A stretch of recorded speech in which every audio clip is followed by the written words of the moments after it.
네, 계속해서 두 번째 이어서 하도록 하겠습니다.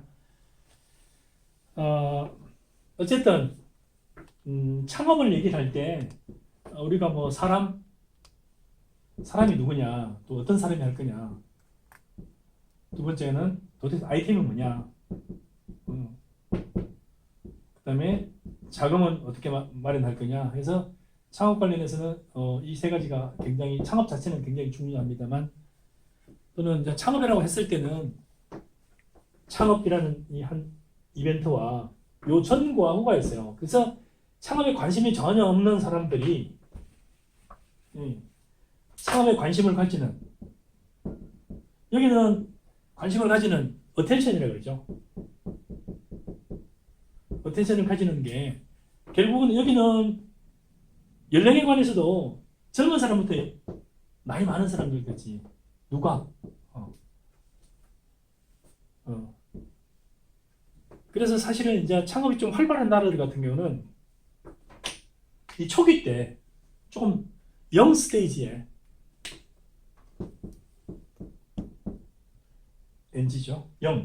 젊을 때 영 스테이지에 관심들을 굉장히 많이 가지고, 관심을 가질 수밖에 없는 것은 결국에는 창업에 관심을, 너 왜 창업에 관심을 가지게 되었어? 했을 때 우선 관심을 가지게 된 이유가 뭘까? 했을 때 나도 몰라요. 자연스럽게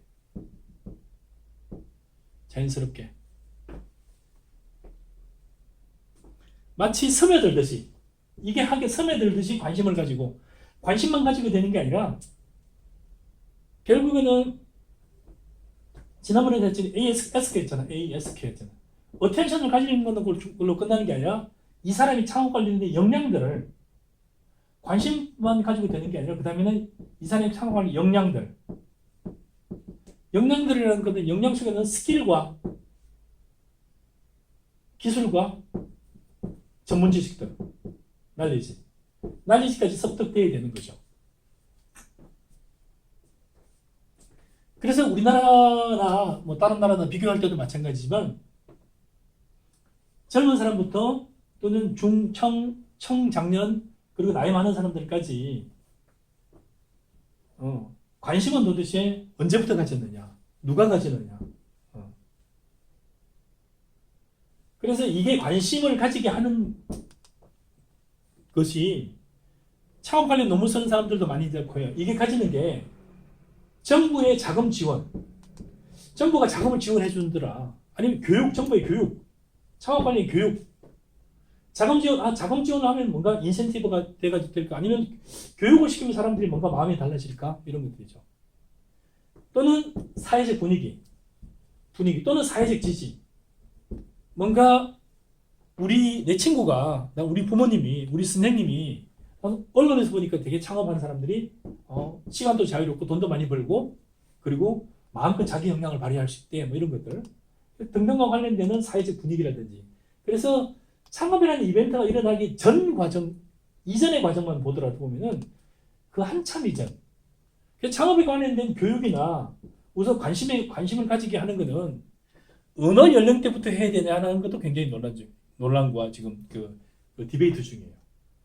우리나라 같은 경우는 이 창업이라는 글자 자체를 어쩌면 금기시한다 그럴까요? 금기시한다 그러면 아까 다른 수업에서 얘기했지만, 빌 게이츠가 창업을 하겠습니다 하고 하버드 대학이라는 좋은 대학을 다니면서, 하버드 엔지니어 쪽을 전공하면서 다니다가 갑자기 아버지, 나는 학교를 그만두고 싶어요, 내가 하고 싶은 일이 있어요 라고 했을 때, 그래? 네가 미쳤냐? 뭐 이렇게 하는 게 아니라, 왜 그래? 했을 때, 제가 먼저 하고 싶은 일을 하고 나서 공부는 나중에 할래요 했을 때, 그게 받아들이시는 분위기냐는 거죠. 그 이전에 나는 학교를 그만둘래요 하는 그 결심을 하기까지가 본인이잖아, 그죠? 본인의 마음이 그런 결심을 하고 학교를 그만둘래요 하고 하는, 학교를 자퇴하는 거잖아요. 자퇴하는 결단을 하고 또 다른 일을 할 만한, 선택할 만한 그건 용기가 있다는 거죠. 용기가 있기까지는 성공에 관한 확신이 내지는 이거보다는 차라리 저게 낫겠다는 삶의 기준이나 가치가 있었어야 될 거 아니에요, 그죠? 그래서 단순히 빌 게이츠가 대학교 2학년 때 하버드 대학을 그만뒀다라는 그거 하나만 가지고 자꾸 얘기를 하는데, 그게 아니라 제가 볼 때는 그 빌 게이츠가 대학을 그만두는 그까지 일어나는 그 사회적 순환 과정들을 종합적으로 살펴봐야 돼요. 우리는 그런 부분들을 간과하는 경우가 많아요. 그리고 나서 뭐만 하고 있냐면 교육부도 마찬가지고 사회도 마찬가지고 교육부 같은 경우는 계속 교육만 시키면 뭔가 되지 않을까 그래요. 최근에는 강제적으로 창업 교육을 시키라 그래가지고 돈도 주고 링크 사업단이라 그래가지고 사업단을 만들어가지고 창업 교과목을 몇 개나 얘네들을 제공하는 거냐라고 막 이게 국가 간 비교도 그 학교 간 비교도 하기도 하고 평가도 하기도 막 그래요. 그리고 지자체라든지 서울시 같은 경우만 하더라도 창업 자금 지원을 막 해준다 그래요. 어차피 취직도 안 되는 애들이니까 돈이라도 줘서 뭔가를 뭐 유발해야 되지 않느냐. 뭐 괜찮아요. 괜찮은데 어텐션을 하는 것까지는 괜찮은데 과연 S와 K가 같이 뒷받침이 되는 거죠. 스킬은 그럼 어떻게 하겠어요? 창업 관련된 역량은 어떻게 키워줄 건데. 등등과 관련된 부분에 관해서 종합적으로 고려할 부분들이 되게 많아요. 창업 관련 논문들을 쓰는 사람들이나 좀 고민하는 분들 중에서 실제로는 뭐 이 창업 관련된 부분이나 논문이라는 것은 뭐냐면은 저는 이렇게 봐요. 논문을 딱 두 가지로 보면은 무지 복잡한 거를 단순화시키거나 무지 단순한 거를 굉장히 세밀하게 전문적으로 분석하는 거예요. 여러분은 어느 걸 선택할 거예요? 무지 복잡한 게 뭐가 있을까요? 저출산의 문제다. 저출산의 이유가 뭐 한두 가지겠어요?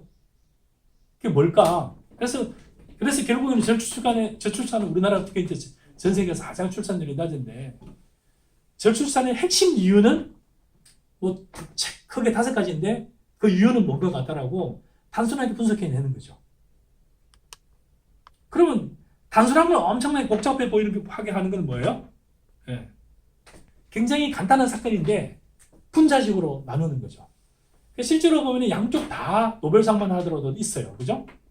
경제학상 같은 게 굉장히 어려운 문제를 쉽게 풀어내는 거인 반면에 물리학이나 화학 같은 거는 아주 나노라든지 특이한 거라든지 아니면 우주에 있는 뭐 엄청난 블랙홀 같은 거 발견한다든지 뭐 어떤 시스템 기존의 틀을 바꿀 수 있을 정도로 세밀하게 분석해내는 거죠. 그래서 논문에 관련돼서 여러분들 이제 뭐 1학기부터 시작해서 뭐 4학기, 뭐 5학기 다 여러분들이 고민들 하는 것 같은데 그냥 그렇게 생각하고 출발점이 뭐예요? 복잡한 것을 난 단순하게 만들 건가? 단순한 걸 갖다가 복잡하게 뭔가 세분화해서 분석을 할 건가? 미켈란젤로 아시죠? 미켈란젤로가 시스테나 성당에다가 천지창조라는 벽화를 그려놨어요. 여러분들 거기까지만 아는데 사실은 미켈란젤로는 그 이전에 인체 해부학이라는 걸 또 그래가지고 사람을 엄청나게 세분화해가지고 근육의 움직임까지도 미시하게 해가지고 인체 이게 해부도를 만들어낸 사람이에요. 천체창조에 보면은 하나님과 아담이 이렇게 하는 것도 보이는데 그 팔 움직임이 하나 있는 근육의 움직임 같은 것도 결국 뭐로부터 나오는 거예요? 천지창조라는 큰 천지창조는 어마어마한 우주 만물을 창조한다는 거니까요. 얼마나 복잡하고 어려워. 근데 그거를 벽화에 아주 단순하게 천지창조하고 하늘과 창조해가지고 아담에게 생명을 주는 그 과정이 아주 심플하게 표현되어 있어요. 심플하게 표현된 그 글작이 나오기까지는 7년에 걸쳐서 그걸 만들었는데 결국에는 그 글작이 나오기까지는 미켈란젤로라는 사람 자체는 뭘 한 사람이에요? 인체 해부도를 세포 하나하나를 근육의 한 결 하나하나를 분석해낸 사람이에요. 그러니까 결국에는 복잡한 걸 단순하게 만들 수 있는 사람은 단순한 걸 아주 세분화하게 또 분석할 수 있는 사람이에요. 그래야 양쪽이 전문화가 서로 오고 가고 통합화가 되거든요. 허준의 동의보감이라는 게 엄청나게 유행을 해가지고 중국이라든지 심지어는 뭐 허준의 동의보감 같은 경우는 사우디아라비아 같은 나라들인데 심지어는 우리하고 굉장히 문화적으로 거리가 먼 나라들 같은 경우도 동의보감 같은 경우에 이영애가 나오는 거죠. 그리고 남자 주인공 연기 잘하시는 그 누구죠? 허준 역할을 맡았던 어쨌든 뭐 그럼 김영철인가요? 아닌가? 동의보감은 다른 사람인가? 어쨌든 그래서 김영철은 궁예를 맡았던가? 어쨌든 그래서 어쨌든 그 동의보감의 여러 장면들 중에서 여러분이 가장 좀 감명 깊게 봤던 어떤 뭐 안 보신 분도 계시겠지만 감명 깊은 그 장면이 어디예요? 자, 삼국지를 읽어보셨어요? 만화로라도 읽어보시는 분도 계시고 그냥 전혀 유비 관우 장비만 얘기하시는 분도 계시는데 삼국지의 클라이막스가 어디예요? 여러분은 어디예요? 사람마다 다르겠죠. 드라마를 한 20편, 뭐 20회 정도 되는 드라마들을 보면은 야 가장 시크릿 가든에서 제일 명장면은 이거야 뭐 이런 거 있잖아, 그죠? 뭐 에덴의 동쪽에서는 뭐야 뭐 이런 거 있듯이 자이언트에서는 뭐야 뭐 이런 거 있잖아요. 그래서 동의보감 중에서도 저는 중간중간 봤는데 가장 좀 감명 깊었던 장면은 그거였던 것 같아요. 허준의 선생님이 돌아가시면서 사보가 돌아가시면서 자기 몸을 네가 해부를 하라고 하셨어요. 그래서 실제로는 허준이가 내장의 부위를 다 이제 어디고 그러니까 선생님 자기 몸을 뭘로 내어놓은 거예요? 허준이가 옛날에는 얼마나 몸을 갖다가 귀하게 생각했고 우리나라 당파 싸움의 대부분이 뭐예요? 장례를 1년으로 할 건지 3년 상으로 할 건지 1년 상으로 하다가 맨날 당파 싸움하고 이러는 거거든요. 옷을 어떻게 할 건지 가지고 맨날 싸우고. 어쨌든 굉장히 그런 시대에 몸이라는 자체, 특히 죽은 몸이라는 거에 대해서 엄청 무서워하고 이러던 시절에 자기 몸을 뭘로 내어놓은 거예요? 자기 몸을 해부의 도구로 던지신 분이에요. 누가 허준이가 던진 게 아니라고요. 허준의 스승님이. 저는 클라이막스를 우리나라 드라마 동의보감의 핵심 가장 좀 제가 좀 드라마틱하게 봤던 부분은 그 부분이었어요. 삼국지를 여러분이 읽어보신 것 중에서 가장 또 그 사람들이 어떤 사람은 적백대전이 제일 못했다 이런 분도 계시는데 뭐 또 거기도 있잖아요, 그죠?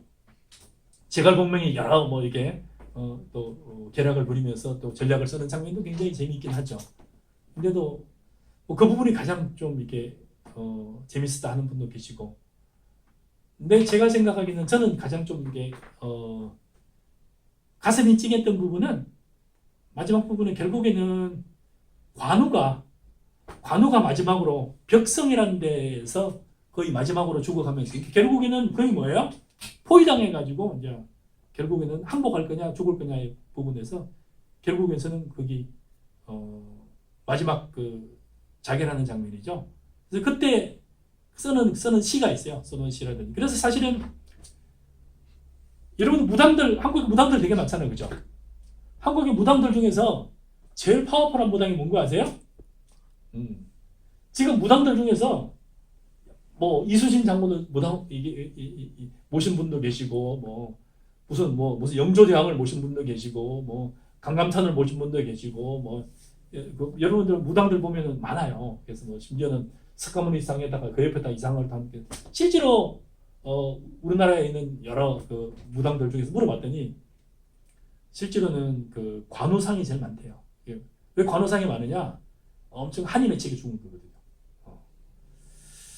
그리고 죽고 나서는 또 목이 잘려가지고 또 이렇게 왔다 갔다 다니고 그랬죠. 그래서 어쨌든 그때 관우가 죽으면서 마지막 오히려 본인이 또 충성을 다하지 못해가지고 거기서 죽어가는 거에 관해서 굉장히 좀 이렇게 남자들이라면 한번 읽으면서 굉장히 좀 찡한 감동을 받고 그런 얘기들 하죠. 가슴으로 눈물을 흘렸다 이런 얘기를 하는데 다시 한번 보세요. 관우가 혹시 삼국지 다 읽지 않으신 분이라도 마지막 그 부분만 거의 그 부분에 나올 텐데 관우가 벽성에서 죽어가는 장면이 나와요.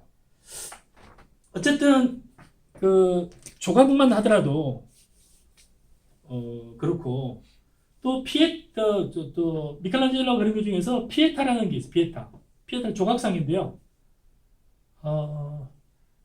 천지창조를 다 그리고 나서 미켈란젤로가 던졌던 말은 가장 희망했던 게 혹시 아시는지 모르지만 그냥 야사에서는 이제 조각을 해야지 이런 거였대요. 조각을 엄청 하고 싶었는데 이 그림을 마무리 못해가지고 못했는데 그 이후에는 조각에다가 굉장히 몰두를 했는데 미켈란젤로 남기는 그 작품 중에 제일 그 글작이 피에타라는 게 있어요. 피에타는 뭐냐면은 성모 마리아가 그 십자가에서 피를 흘려서 쓰러진 예수 그리스도를 안고 있는 그런 상이에요. 이게 그 표정 자체가 무뚝뚝하면서 무표정하면서 슬픔에 찬 표정인데 굉장히 좀 이게 그래서 그게 피에타라고 그랬죠. 그래서 어쨌든 이 피에타라든지 천지창조라든지 이런 그림을 그린 미켈란젤로의 밑받침은 어디서 나오느냐? 결국에는 아까 얘기했듯이 복잡한 걸 세밀하게 표현할 수 있고 복잡한 걸 단순하게 표현할 수 있고 단순하게 세밀하게 표현할 수 있는 그 감각 속에 나오는 거죠. 그 속에 표정이 들어가 있던 거죠. 여러분이 논문을 쓸 때도 마찬가지예요. 내가 논문을 죽어있는 논문을 쓸 수도 있고요. 살아 생동하는 논문을 쓸 수도 있어요. 살아 생동하는 논문은 그거 뭐예요? 움직임을 관찰을 하는 거죠. 그렇지 않고 나무 그냥 죽은 해골 뼈다고 몇 개 해가지고 갖다 붙여놓으면 이거 뭐예요? 논문이 아니라 해골이에요. 여러분이 써야 될 거는 살아있는 논문을 써라는 거지 죽어있는 해골을 갖다 뼈다귀를 맞추라는 게 아니에요. 상당히 많은 학생들이 연구 모형을 만들거나 얘기를 쓸 때 보면은 안타까운 거는 뼈다귀를 갖다 맞춰놓고 해골을, 그러니까 여러분이 쓴 논문이 뭐예요? 해골이에요. 그 얼마나 보기 유망했어요. 많은 사람들이 발견하고자 하는 거, 여러분의 논문으로부터 얻고자 하는 거는 여러분이 발견한 생동, 그 속에 움직임을 어떻게 포착을 하고 그 움직임 속에서 여러분이 느낀 게 뭐고 시사점이 뭔가를 찾아내는 게 중요한데 상당히 많은 논문들이 그렇습니다. 그래서 특히 이제 창업론을 듣는 학생들 중에서도 결국에는 누가 잘 창업을 할 거냐가 아니라 이거 관련해서 학문적으로는 어떻게 이해를 할 거냐가 더 중요한데 여러분들이 이런 그 문제를 다룰 때는 또 나는 내가 논문을 양으로 할 거냐 아니면 질로 따질 거냐 등등을 살펴보는 거죠. 자, 창업의 동기 같은 경우 있어요. 자, 제가 창업기회, 창업 작업을 아마 왔다 갔다 하면서 같이 가를 거예요. 그래서 창업 동기를 보죠. 자, 창업 전 단계에서 같은 경우도 굉장히 많이 고려할 것들이 있다겠죠. 어떻게 하면은 창업에 보면 관심도를 높이게 할 거냐에 관한 부분이 있고, 어떻게 하면 창업의 스킬들을 높일 거야 하는 부분이 있고, 우리나라에서는 최근에는 초등학교, 중학생들한테 뭘 가르쳐 놓은 거 아세요? 최근에 바뀐 것 중에 하나가, 교과 중에 하나가 코딩을 가르쳐요. 왜 코딩을 가르쳤느냐? 어텐션으로 끝나는 것이 아니라 시대가 뭘로 바뀌고 있어요? 시대가 AI 시대로 바뀌고 있어요. 컴퓨터는 이제 만지는 단계가 지났어요. 그죠? 3차 산업혁명의 핵심이 뭐냐면 컴퓨터와 인터넷이었어요. 4차 산업의 핵심이 뭐예요? 빅데이터와 AI예요. 빅데이터와 AI를 다루기 위한 기초가 뭐냐면 코딩 기술이에요. 코딩 자체를 이해를 못하면 빅데이터도 이해를 못하고 AI도 이해를 못하는 거죠. 그래서 지금 가르치고 있는 게 S를 가르치고 있는 거예요. S를 가르치는 이유는 뭐냐면 교과가 의무화한 이유가 뭐냐 하면은 결국에는 스킬을 가르치는 거예요. 이 스킬이 뭐가 되는 거죠? 관심을 가진 학생들이 본인이 창업을 실행할 수 있는 최소 역량을 가르치는 거죠. 그죠? 그래서 창업 전 단계에서 개인이 할 수 있는 게 뭐냐? 개인들이 할 수 있는 게 뭐냐? 학교나 사회가 할 수 있는 게 뭐냐? 국가가 할 수 있는 게 뭐냐? 등등에 따라서 다양한 게 나와요. 그래서 우리나라는 이 개인들이 제가 시공인에서 했던 일이 뭐냐면은 그냥 사람이 아니라 그냥 교육을 시킨 사람이 아니라 특화된 사람, 전문화된 사람이 되게 필요하다. 그리고 창의적인 사람. 이 특화되고 창의적인 전문화된 사람은 뭘 할 수 있는 사람이에요?